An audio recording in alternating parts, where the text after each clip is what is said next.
Well, really kind of struggled to exactly how to divvy this up. Could have been 3 chapters, could have done one day for each chapter, but I decided to do chapter 17 and 18 today, and tomorrow will be chapter 19. And here we start seeing Elijah. It's going to be the primary spokesperson for God against one of the worst, if not the worst king of the northern kingdom of Israel. That's Ahab, and even more, his wife Jezebel.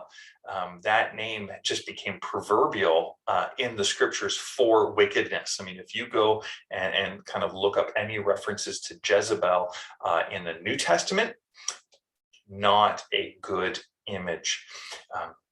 So Elijah, who comes and he speaks against the king and the nation on behalf of God, saying, look, because of covenant unfaithfulness, because you keep chasing after Baal, not Yahweh. Baal was a fertility god, one of the Canaanite gods, worshipped in different nations, different peoples, but essentially God of storms, God kind of related to providing good harvest. In a way, kind of Baal was the prosperity kind of teaching of that era. You worship Baal, you get good crops. Good crops means more money means more of the things that you can buy, right? So we have the same kind of cycle. We just don't call it Baal.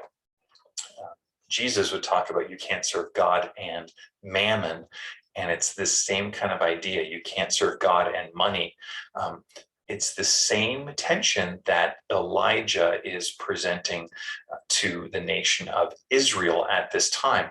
Who are you going to serve? So Elijah, he gives this pronouncement of drought, which connects to Deuteronomy 28, verses 23 and 24, where God says, through Moses to the nation and ongoing, under the old covenant, that if you don't follow me, God says you're going to have different consequences as a sign to repent and to turn, drought being one of them. And so this drought, this is Elijah speaking on behalf of God, saying there are things to get right. You're not just out of step, you're walking away from covenant. You are being covenantally disloyal. You're cheating on me with another God, is what Yahweh is saying through Elijah. And I want you back. I need you to turn back. It's for your good. So Elijah gives us a pronouncement of no rain. Then he leaves Israelite territory, stays with a widow who receives a miracle of provision for her family, also sees the raising of her son. Both of these reminders that Yahweh, not Baal, being the giver of source of life. There's more kind of things going on there, but I'll leave that for the moment, or I'll leave that for today. And after 3 years, then chapter 18, we see a coming confrontation. Elijah's on his way. He encounters Obadiah, someone who works for Ahab, but is someone who feared God, actually protected 100 other prophets. Elijah was not the only one. But Elijah sets up this confrontation on Mount Carmel, one of my favorite accounts in the Old Testament. Basically, it's to settle who's the true God. Is it Baal or is it Yahweh? Now, Baal, the god of storms, calling fire from heaven should be his forte.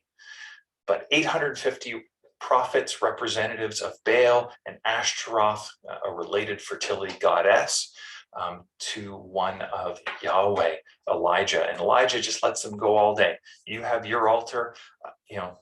Elijah repaired an altar to Yahweh. Lets them go on all day. Says a few things to them. You've read it, or I'll let you read that.